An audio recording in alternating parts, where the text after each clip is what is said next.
నా సూటి ప్రశ్న, మార్వాడి గో బ్యాక్ అనేటువంటి అంశాన్ని బీజేపీ వ్యతిరేకిస్తుంది. ఇక్కడ రోహింగ్యాలు బతున్నారు, వాళ్ళతో పాటు అందరు బతుకుతున్నారు, ఫస్ట్ వాళ్ళని పంపించాలి, భారత రాజ్యాంగంలో వాళ్ళకు ఖచ్చితంగా ఎక్కడైనా బతకొచ్చు అని ఒక రాజ్పేట బీజేపీ చెప్తున్నది. బీఆర్ఎస్ న్యూట్రల్ స్టాండ్ లో ఉంది, ఎక్కడ స్పందించట్లేదు. అసలు కాంగ్రెస్ స్టాండ్ ఏంది? కాంగ్రెస్ మార్వాడి గో బ్యాక్ మీద ఏం స్టాండ్ తీసుకోబోతుంది? గో బ్యాక్ అనే వర్డ్ని నేను కూడా మాట్లాడట్లేదు, ఆ రోజు నుంచి మాట్లాడే. ఎవరైతే మా వ్యాపారాలకు ఇబ్బంది పెట్టి మా ప్రభుత్వాలకు ట్యాక్స్ ఎగ్గొడుతున్నారో, డూప్లికేట్ అమ్మేసి అనారోగ్యం పాలు చేస్తున్నారో వాళ్ళే వెళ్ళిపోవాలని. మీరు ఉండడానికి మీకు ఎవరు వద్దంటలేరు, కానీ మాలాగానే జెన్యున్గా బతకండి, మీరు మాలాగానే వ్యాపారం చేయండి. ఎన్ని రోజులు ఉంటారు తెలంగాణలో కానీ ఇంకే రాష్ట్రాలలోనా?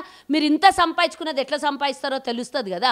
మీరు ట్యాక్స్ కట్టంగా బతుకుతున్నారు కాబట్టి ఈరోజు మీరు సంపాదించుకొని ఇంకా ఒక్కళ్ళు వచ్చి 100 మందిని తెచ్చుకుంటున్నారు.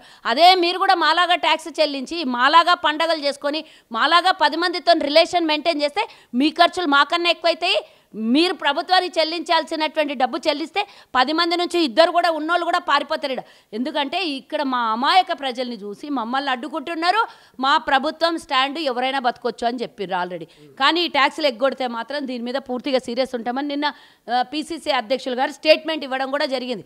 విజిలెన్స్ ఒక్క మార్వాడి కాదు, మీరు అన్నట్టు సిక్కులు, జైన్లు, ఇక ఇతరితర అన్ని మతాలు, అన్ని కులాల వాళ్ళు వచ్చి హైదరాబాద్లో బ్రతుకుతున్నారు, ఇన్వెస్ట్మెంట్ చేసుకుంటున్నారు. మీరు అన్నట్టు 2 నెంబర్ మాల్ అమ్ముతున్నారు అని చెప్తున్నారు. ఈ 2 నెంబర్ మాల్ని ఎట్లా అరికడతారు? ప్రభుత్వానికి రావాల్సిన ట్యాక్స్లను ఎట్లా వసూలు చేస్తారు? ఏం నిర్ణయం తీసుకుంటారు? ఏ విధమైనటువంటి ఈరోజు రెవల్యూషన్ వచ్చిందో అది ప్రభుత్వం కూడా అర్థమైంది కదా. నిజంగానే ప్రభుత్వం నష్టపోతుంది, నిజంగానే మా తెలంగాణ ఓటర్లు, మా తెలంగాణ వ్యాపారస్తులు, మా తెలంగాణ స్థానికులు నష్టపోతున్నారని ప్రభుత్వానికి కూడా చెప్పకనే చెప్పినట్టు ఇంటిమేషన్ వచ్చింది. కాబట్టి మా పిసిసి అధ్యక్షులు సీఎం గారితో మాట్లాడుతున్నారు, మేము కూడా వెళ్తాము తప్పకుండా. విజిలెన్స్ కానీ, జీఎస్టీ కానీ, వెయిట్ అండ్ మెజర్స్ కానీ ప్రతి ఒక్కటి కూడా పూర్తి స్థాయిలో అధికారులను పనిచేయడానికి ఆదేశాలు ఇస్తారు. డెఫినెట్గా మేమందరం కూడా ఇక్కడ వ్యాపారస్తులం అందరం కూడా ముఖ్యమంత్రి గారిని సంప్రదించి తప్పకుండా 2 రకాలుగా లాభం, ఇక్కడ స్థానికులకు లాభం, రెండవది ప్రభుత్వ ఆదాయానికి గండి కొడుతున్నటువంటి వీళ్ళకు ప్రభుత్వానికి కూడా నిధికి కూడా ఈరోజు గండి కొట్టే పని లేకుండా కనీసం 5,000 నుంచి 10,000 కోట్లు ఏదో ఒక రూపంలో జీఎస్టీ రూపంలో భారతదేశం జీఎస్టీ సెంట్రల్ గవర్నమెంట్కి తెలంగాణ గవర్నమెంట్కి కూడా ఆదాయం వస్తుంది. నేను అడుగుతున్న వీళ్ళకి ఇదేనా గుజరాత్ మోడల్ అంటే? నీ దగ్గర నుంచి ఇక్కడ వచ్చి మా మీద బతికి మమ్మల్ని ఈడ బిచ్చపోలం చేసి మీ రాష్ట్రాల్లో డబ్బులు నింపుకుంటుంటూ ఇదేనా గుజరాత్ మోడల్ అంటే?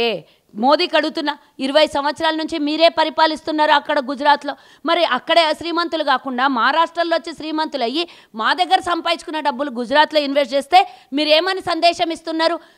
మీ రాష్ట్రాలలో లాగానే మేము కూడా ఇంకో రాష్ట్రంకు వలసపోయి అక్కడ కొల్లగొట్టి మా రాష్ట్రాన్ని మేము బాగు చేసుకోవాలని సందేశం ఇస్తున్నారా? లేకపోతే ఏ విధంగా గుజరాత్ మోడల్? ఇంకోటి రోహింగ్యాల విషయం అడిగినాను. రోహింగ్యాలు అనేది దేశంలో ఒక కేంద్రంలో పాలిస్తున్నటువంటి బీజేపీ 11.5 సంవత్సరాలు అయింది. రోహింగ్యాలు నిలగొట్టడానికి మేము వద్దంటున్నామా? మీకు ఎవరైనా ఆటంకం తెచ్చిండ్రా? ఎందుకు వాళ్ళ పేరు మీద పబ్బం గడుపుకుంటున్నారు? వాళ్ళని నిలగొట్టండి. 7,000 మంది ఉర్రా, 70,000 మంది ఉర్రా, 10 లక్షల మంది ఉన్నారా? మన భారతదేశంలో ఎంతమంది రోహింగ్యాలు వచ్చారో నిలగొట్టండి. మీకు ఎవరైనా అడ్డం కడుతున్నారా? కేంద్రంలో మీరే అధికారంలో ఉన్నారు, ఆదేశాలు ఇవ్వండి. కేంద్ర కమిటీ ఒక కమిటీ వేయండి దేశం మొత్తం మీద. ఇలీగల్గా ఆక్యుపెన్సీ తీసుకున్న ఎవరినన్నా ఎలగొట్టండి. ఈరోజు ట్రంప్ ఎలగొడతలే మన దేశ పౌరుల్ని చిన్న ఎలిగేషన్స్ ఉంటే అవమానించి వాళ్ళకి ఎలగొడతలేడా? మీకేమైంది మాయరోగం? 11 సంవత్సరాలున్నారు వాళ్ళని అడ్డం పెట్టుకొని ముస్లిమ్స్లను అడ్డం పెట్టుకొని పబ్బం గడుపుతారు. కానీ దేశ ప్రజలు 140 కోట్లలో వాళ్ళ శాతం తీసేస్తే మిగతా వాళ్ళ సమస్యలు మీకు పట్టవా? మిగతా వాళ్ళ బాధలు మీకు పట్టవా? రాజస్థాన్ నుంచి వచ్చినోడు ఈడ బతుకుతాడు, గుజరాత్ నుంచి వచ్చినోడు ఈడ బతుకుతాడు, ఉత్తరప్రదేశ్ నుంచి వచ్చినోడు ఈడ బతుకు. కానీ మేము ఎక్కడ పోవాలి? మేము కూడా చిప్పలు పట్టుకొని వివిధ రాష్ట్రాలకు పోవాలన్నా? బీజేపీలకు నార్త్ ఇండియా వాళ్ళు వీళ్ళు కాబట్టి వీళ్ళ ఓట్లు కావాలని వాళ్ళకి సపోర్ట్ చేస్తున్నారు. ఈరోజు నేను బీజేపీలకు అడుగుతున్నా, అనవసరంగా రాజకీయం చేసినటువంటి ఈమెవరు విరించి ఆమె పేరేమో ఉంది కదా, మాధవీలత కానివ్వండి, బండి సంజయ్ కానివ్వండి, ఈయన పేరేంది రామచందర్రావు, రాజాసింగ్, వీళ్ళందరినీ నేను ప్రశ్నిస్తున్నా. అంటే మీకు ఆ 3 రాష్ట్రాల నుంచి వచ్చిన వాళ్ళు, ఇంకే రాష్ట్రాల నుంచి వచ్చిన వాళ్ళు, తెలంగాణలో ఉన్నటువంటి వాళ్ళు వాళ్ళ ఓట్ల కోసమే కదా మీరు ఇవన్నీ చేస్తున్నారు. నార్త్ ఇండియాలో ఓట్లు సంపాదించడానికే తెలంగాణలో మీరు అక్కడక్కడ పోటీ చేస్తే వాళ్ళు సపోర్ట్ చేస్తారు. అంటే మిగతా 4 కోట్లలో వాళ్ళది ఒక 5 లక్షలు 10 లక్షల మంది తీసేస్తే మీకు 3,90,00,000 మంది మీకు తెలంగాణ ప్రజలు అవసరం లేదా? ఓటర్లు అవసరం లేదా? హిందువులకు ఏం మెసేజ్ ఇస్తున్నారు? తెలంగాణ హిందువులకు వాళ్ళని కాపాడుతాం, ఎవరన్నా అడ్డం వస్తే ఒక్కొక్కళ్ళకి కాల్జేలు ఇరగొడతామంట. అది మాధవీలత ఏం మాట్లాడుతున్నది? ఒకడు మాట్లాడతాడు, తెలంగాణోడు 2,000 రూపాయలు సంపాదిస్తాడు, రాత్రి దాకా తాగి పడతాడు అంటాడు. తెలంగాణ ట్రెడిషన్ని కానీ తెలంగాణ ప్రజల్ని కానీ అవమానిస్తున్నారా మీరు? ఎవరిని అవమానిస్తున్నారా? హైదరాబాద్లో ఎన్ని వ్యాపారాలు చూపించాలి వాళ్ళు ఇల్లీగల్గా చేస్తున్నారు, బహిరంగంగా భయపడకుండా చేస్తున్నారు వాళ్ళు.